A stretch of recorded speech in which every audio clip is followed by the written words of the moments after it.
Yun, magandang araw po sa inyo lahat. Welcome po sa Makapili TV. Pagiging TNT, yan po ay dinipensahan po ni Congressman Erwin Tulfo kung bakit niya ginawa yun nung mga panahon na siya ay pumunta sa Amerika. Dahil nga po sa mga batikos na mga vloggers, mga netizens, natural, di mawawala talaga yan dahil nga si Congressman Erwin Tulfo ay tumatakbo po bilang senador ngayong darating na midterm election at siya po yung nangunguna ngayon. So, ika nga nila, kapag ang puno mabunga, laging binabato. So, yan po yung kapalit ng pagiging number one niya sa survey. So, siya yung nagiging tampulan ng pambabatikos, panggigiba. Dahil siyempre, hindi naman natin mapiplease lahat na ayaw sa kanya. So, meron namang may gusto na maging senador siya. Meron din namang ayaw na maging senador siya. Ngayon, dito ipinaliwanag ni Congressman Erwin Tulfo kung bakit siya nag-TNT sa Amerika. So ito, panoorin po natin itong paliwanag ni Congressman Erwin Tulfo at himayin natin kung makatwiran ba yung ginawa niya. At ito pa pwedeng sabihin natin maging dahilan para hindi natin siya iboto sa susunod na eleksyon. So ito, panoorin po natin. Pero siyempre, bago ang lahat, kung hindi ka pa nakasubscribe sa Makapili TV, baka pwede naman pong pakipindot po muna yung subscribe button. At the same time, palike na rin po ng video. Wala naman pong bayad yan. Kaya pindot na. So ito, panoorin po natin itong paliwanag ni Congressman Erwin Tulfo. Kine-question ako ng mga ilang mga vlogger. Kine-question ho ako ng ilang basher, mga troll. Diyos ko po. Sabi, may karapatan pa ba yan tumakbo bilang senador, bilang mataas na opisyal ng bayan natin? Walang kredibilidad, walang integridad. Kung pagiging TNT ko ho, kung pagiging undocumented alien ko po, bawal po ako magsilbi.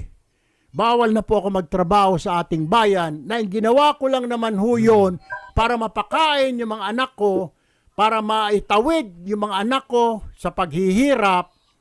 Kung kasalanan ho yun sa tingin ho ninyo, then guilty po ako. Pero ito lang ho masasabi ko, wala po akong nilabag na batas dito sa ating bayan. Wala po akong nilokong tao ni isang Pilipino. Maging sa Amerika nung nandoon po ako, wala po akong inistapa, wala po akong iniscam ng mga Pilipino, maging ng mga Amerikano. Wala po akong niloko. Yung nire-remit ko ho na pera dito ay galing po sa pagod at pawis ko, by Aljo. Yan ho ang totoo. Kaya hindi po ako nahihiya. Bakit mo tinago for 20 years? Hindi po ipinangangalandakan ng mga mga undocumented alien, ng mga TNT. Pero hindi ko rin ikinahihiya, by Aljo, na once upon a time, nag-TNT ako. Na once upon a time, illegal alien ako. Once upon a time, nagtrabaho ako na undocumented. Yun no. Yung ibang mga kababayan ho natin, karamihan ho si mga nakaka-relate. Hanggang ngayon, marami po tayong mga kababayan tayo na nag-OFW na walang papel. Na tumatakbo sa Amerika. Mabuti nga ho kayo ngayon, swerte na. Meron na po marami ng bansa na pagpipilian, hindi lang Amerika. Meron po pupunta ng Dubai, pupunta ng Thailand, ng Singapore, ng Hong Kong. Tapos hinaharang dyan sa immigration. Pag tingin ng immigration officer, dududa sila na magta-TNT lang. Minsan hindi ko nasisisi yun, Bayaljo. Pumupunta lang yung mga yun para kumita, maghanap buhay. Hindi yung magwawalang hiya sa bansa na yun. Hindi ho sila magdadala ng kahihiyan sa bansa na yon. Pupunta ho sila doon para magtrabaho, para mapakain ang anak nila.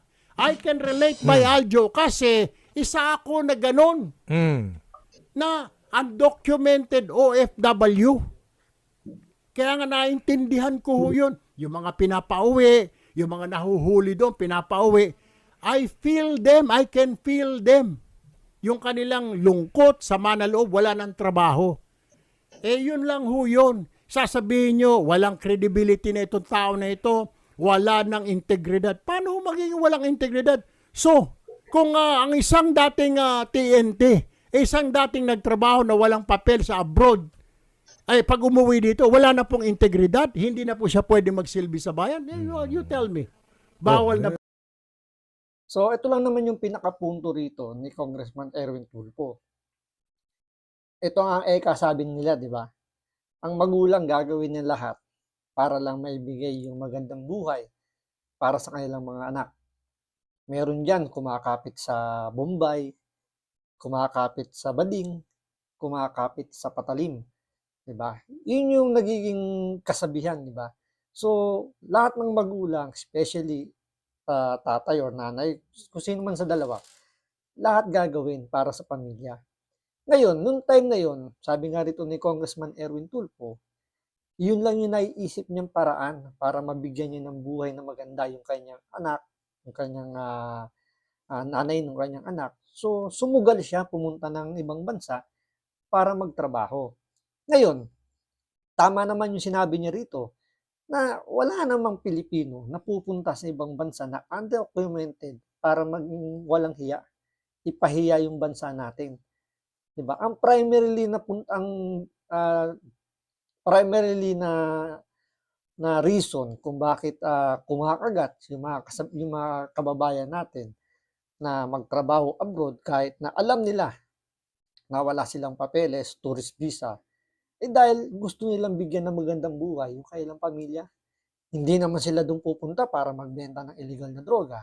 Hindi naman sila pupunta roon para maging, alam niyo yun, maging hostess, di ba? Yung iba napipilitan dahil siyempre nasa ibang bansa ka, hindi mo naman hawak kung ano yung pwedeng mangyari dun sa bansang pupuntahan mo. Kung talagang no choice ka na at ang alam mo naman yung pamilya mo naghihirap dito sa Pilipinas, gagawa't gagawa ka ng paraan. So yun yung pinakapunto rito ni Congressman Erwin Tulfo. Kaya nga hindi natin dito pwedeng sabihin na walang dignidad, nanloko siya. Oo, siguro nanloko siya doon sa sistema lang. Pero yung nanloko na sabihin natin na nang walang hiya siya ng kapwa niya Pilipino, nang walang hiya siya ng ibang tao, hindi natin nakikita doon dahil nagtrabaho lang siya bilang undocumented TNT, tago ng tago. Oo, bawal sa batas yun ng Amerika. Pero hindi naman yun sabihin nating krimen na pwede niyang dapat niyang pagdusahan na kailangan niyang bayaran yun. Kumbaga ang pinaka-penalty lang naman doon is made-deport siya. Pero dahil nga sa kagustuhan niya na matulungan yung pamilya niya, ginawa niya mag-TNT, tago ng tago. So, tama rin naman yung punto niya na porket ba naging TNT ka wala ka ng dignidad para tumulong sa kapwa mo, tumulong ka sa bayan mo. Hindi naman, parang unfair naman yun. Hindi lang kay Congressman Erwin Tulfo. Paano yung ibang kababayan natin na talagang kumapit talaga sa ganung sistema para lang mabigyan ng magandang buhay yung pamilya niya. Napaka-unfair naman, nahuhusgahan natin. Siyempre, hindi natin alam kung ano yung dinanas nila nung mga panahon na ginawa nila yung bagay na yun. At isa pa, nung ginawa yan ni Congressman Erwin Tulfo, wala pa siya sa gobyerno. 'Di ba? Kumbaga hindi mo naman pwedeng sabihin na parang yung kasalanan ni Juan kailangan ng umako nun yung anak ni Juan, 'di ba? So hindi naman parang ano yun na napakalaking issue na porket na ginawa mo na dati, ano na kasalanan mo na yun. Si ano nga 'di ba si PNP Chief Marbil, yung gumagamit nga raw ng droga, anong sabi niya? Hindi naman daw gumagamit ng droga yun dahil nag-a-addict. Gumagamit lang siya ng droga para lang umaba yung oras ng trabaho niya, para lagi siyang gising. So kung tatanggapin natin na wala ng dignidad si Erwin Tulfo dahil siya ay nag-TNT, dapat din natin tanggapin yung katwiran ni PNP Chief Marbil na kaya pala gumagamit yung mga kababayan natin ng droga, hindi sila addict. Gumagamit sila dahil kailangan nila sa trabaho yun at yun nakakatulong sa ekonomiya natin. Dapat tanggapin natin yun. Ngayon, sige, ganito na lang.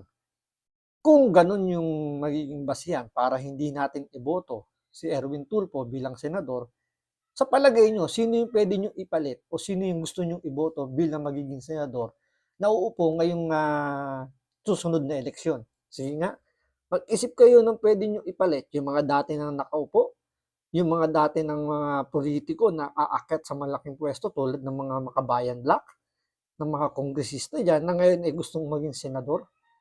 yung mga dating senador na diyan na tumanda sa Senado pero wala naman naitulong sa bayan natin. Ako masusugal na ako rito kay Erwin Tulfo. Oo, isa lang naman ang pagkakamali rito ni Erwin Tulfo kung bakit siya binabatikos ngayon. Alam niyo kung ano yun? Kasi dumikit siya sa administration eh. 'Di ba? Kung hindi siya dumikit sa administration, baka hindi yan yung mga kumbaga hindi siya masyado napapansin. Yun nga lang kasi dahil nga dumikit siya sa administration tapos siya pa yung nagna-number one, eh talagang kumbaga sa puno eh hitik na hitik siya sa bunga kaya lagi siya binabato. Tingnan niyo na lang yung kapatid niya si Ben Tulfo. Wala siya sa top 3 pero pasok siya sa top 5. Pero naririnig niyo bang binabanatan si Ben Tulfo? Siyempre hindi, di ba? Isa pang malaking pinakamagandang example diyan, nung nakarang eleksyon kay Robin Padilla at kay Rapi Tulfo.